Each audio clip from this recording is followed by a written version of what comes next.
divided, tusiwafaidishe watawala ambao wana hali mbaya, wana mbinyo wa kimataifa mkubwa sana unaohitaji haki Tanzania, wana mbinyo wa ndani wa wananchi wa nguvu ya umma mkubwa sana. Tumefika katika hatua ambayo sasa watawala wanatakiwa kukubali matakwa ya umma pamoja na kutoyapenda ya haki. Alafu kunafungua Pandora box ya friendly fires. Huyu anamshambulia huyu, huyu anamshambulia huyu. Mimi sitaki kwenda mbele zaidi ili na mimi nisingeingie kwenye mtego wa kurusha friendly fires, ila naamini wanaweza kusikia wasikie. Na katika hayo mapambano ya watawala kutaka kujilinda baada ya mauaji ya watu, kujilinda baada ya ufisadi, kujilinda baada ya uporaji wa uchaguzi, kuna watu wanaweza wakajikuta wanatumika kwenye proxy war bila kujijua. Mtu hajui tu, anarushwa agenda, anapewa agenda, anakimbia nayo, kumbe ni agenda ambayo inalenga kulinda mfumo batili na utawala haramu na utawala dhalimu. Kwa hiyo turudi kwenye mstari. Katiba mpya, free Tundu Lissu. Haki, uwajibikaji, ukweli, mauaji ya Oktoba. Mstari wa tone tone. Tushikilie hapo mpaka kieleweke. Sasa kuna swali la Salum kwamba baadhi hawapendezwi na makamu mwenyekiti kuwa ni mkakati wa kumuondoa. Ni diversion tu nyingine, kuzungumza kitu kisichokuwepo na kutengeneza kitu kisichokuwepo, alafu kizungumzwe mpaka na wewe ukiamini kama kipo wakati hakipo. Diversion, deception, division haina maana yoyote. Mimi nataka niwahakikishie tu kwamba sisi kama chama na kamati kuu ya chama na sekretarieti ya chama tunafanya kazi kwa pamoja. Kunaweza kabisa kuwa na tofauti za kimitazamo kwamba hiki tupite njia hii, hiki tufanye hiki, ni kitu cha kawaida tu. Lakini watu wanajadiliana alafu mwisho wanafikia makubaliano. Makubaliano ndio haya maazimio ya kikao niliyoyasoma hapa. Tukishakubaliana tunasonga mbele kwa pamoja. Na misimamo inayotolewa na kamati kuu ya chama sio misimamo ya mtu binafsi. Sio misimamo ya alipokuwa mwenyekiti Tundu Lissu, wala sio misimamo ya makamu mwenyekiti John Heche.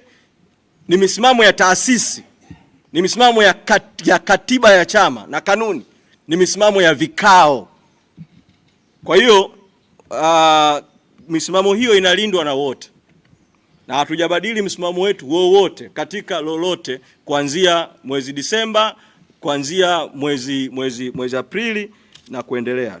Juu ya dada yangu Upendo wa Azam, kumesainiwa maridhiano Zanzibar. Vipi kuhusu Tanzania bara? Ndio swali lako. Niseme kwamba nimefuatilia lile tukio la jana. Na naamini katika wakati mwafaka pengine chama kitalizungumza zaidi na hata viongozi wetu wa Zanzibar huko watalizungumza, lakini kwa namna nilivyolifuatilia nina machache ya kusema. Kwanza, ile kauli ya rais ambaye sisi hatutambui uchaguzi wake ya kusema kwamba wanaharakati wanafanya ugaidi ni kauli hatari sana ikiachwa ilivyo na watetezi wa haki kote nchini. Mimi nasema haya kwa sababu kutokana na 7 yaliyotangazwa huko mitandaoni, ninavyozungumza hivi sasa, kuna viongozi wa Chadema na wanachama wako vituo vya polisi bado, na wengine wamepigwa na kuumizwa. Geita kule kuna dada anaitwa Neema, kule Tanga kuna Nasra, kuna Rukia na wengine. Kule Mbeya kule kuna vijana wa Chaso. Dar es Salaam hapa kuna watu wamepigwa, wameumizwa. Katika kupigwa kwao walikuwa wanalazimishwa wengine wao kuandika maelezo kwamba walipanga vitendo vya kigaidi. Alafu wanalazimishwa kwa vipigo kutaja majina ya baadhi ya viongozi. wa Chadema. Sasa kitendo cha matukio hayo kutokea siku chache kabla, alafu rais kutamka kuhusu wanaharakati na ugaidi, inatengeneza connection kwamba inawezekana kabisa kulikuwa na order ndani ya serikali na ndani ya mfumo wa vyombo vya ulinzi na usalama kubambika kesi za ugaidi kwa viongozi wa Chadema kwa malengo ambayo yanaleta maswali.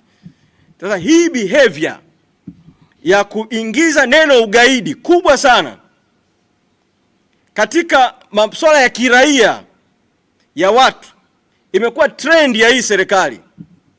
Mwaka 2021 baada ya Mwenyezi Mungu kumtoa Magufuli, Mwenyezi Mungu amlaze mahali pema, alipoingia Samia, Chadema ilipoanza tu ziara ya katiba mpya kwa makongamano ya ndani, rais akasema kuna chokochoko za katiba. Mwenyekiti Mboya akiwa Mwanza akakamatwa, akapewa kesi ya ugaidi kwa sababu ya katiba mpya. Sasa leo wakati nchi inazungumza katiba mpya, free Tundu Lissu, rais anarudia kile kile, kipateni ile ile. Ni ishara ya kwamba hakuna maridhiano, kuna tangazo la vita dhidi ya wanaharakati na by extension vita dhidi ya Chadema na viongozi wa Chadema. Kwa hiyo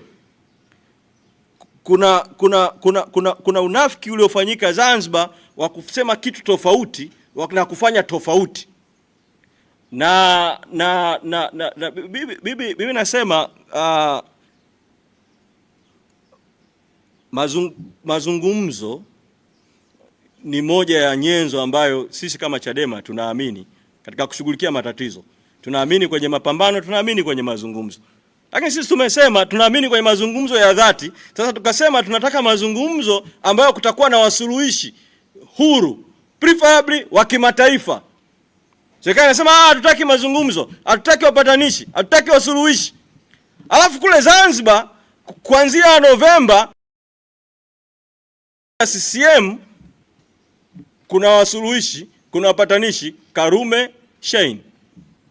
Na foundation ya mazungumzo ya Zanzibar imejengwa kwa miaka mingi ya mazungumzo ambayo yalihusisha jamii ya kimataifa kuanzia wakati Commonwealth ilipokwenda kuingilia matatizo ya Zanzibar.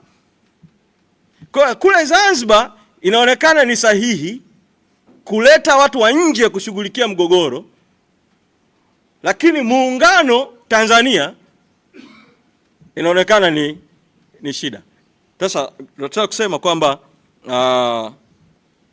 tutayazungumza haya na tutatoa mwelekeo, lakini ninachokiona ni kwamba ACT imeamua kwa mara nyingine tena, pamoja na mauaji ya tarehe 29 ya watu na siku zofuatia, kusaliti damu za watu na kusaliti harakati za mabadiliko.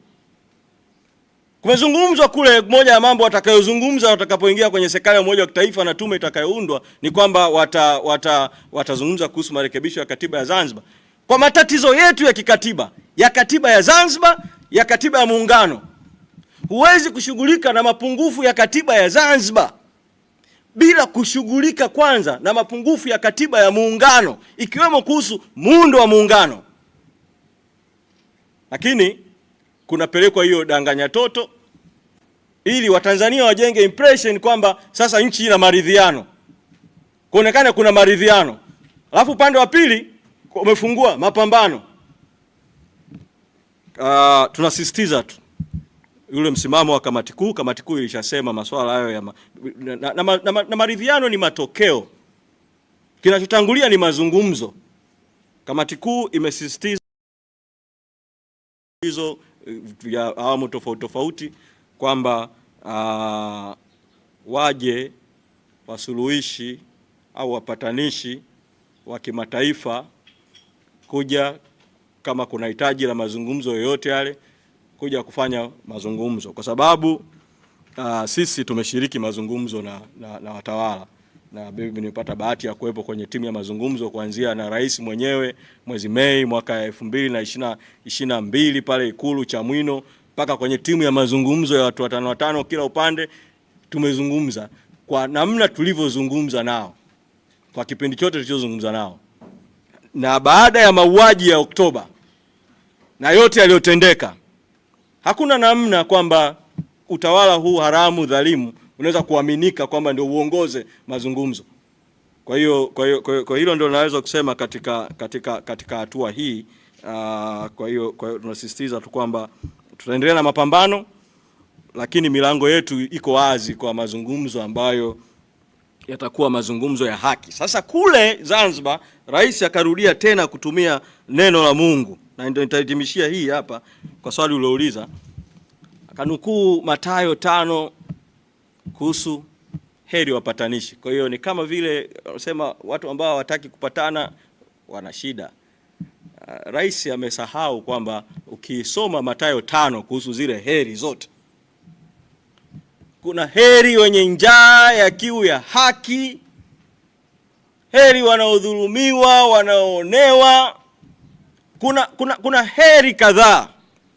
Sasa mimi ni waombe wanachadema na Watanzania kuendelea kuwa na kiu ya haki, kuendelea kuwa na njaa na kiu ya haki, pamoja na kuonewa, pamoja na kuumizwa, lakini tusonge mbele. Tunaamini mwisho wa siku haki itatimia.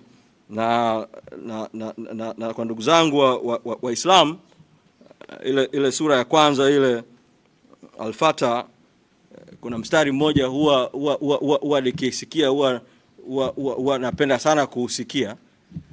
Nasema Ihdinas siratal mustaqim, tuongoze katika njia iliyonyooka. Na kule katika Qur'ani kuna mahusia mengi kuhusu haki na kuhusu kupambana na ubatili. Na katika hadithi za Mtume Muhammad sallallahu alaihi wasallam kuna hadithi nyingi sana kuhusu, na moja hapo inasema jihadi iliyo bora ni kusema ukweli kwa utawala dhalimu, na inazungumza kuhusu unafiki, kwamba mnafiki ana sura mbili na sifa zake ni tatu: akisema asemi ukweli, akiahidi hatimizi, akiaminiwa anasaliti. Tusiingie kwenye mtego wa kubariki unafiki, tubaki kwenye mstari ulionyooka. Katiba mpya, free Tundu Lissu, ukweli, haki, uwajibikaji, mauaji ya Oktoba, tone tone, focus pale, istikama, focus pale. Naamini kuna siku kitaeleweka. Asanteni.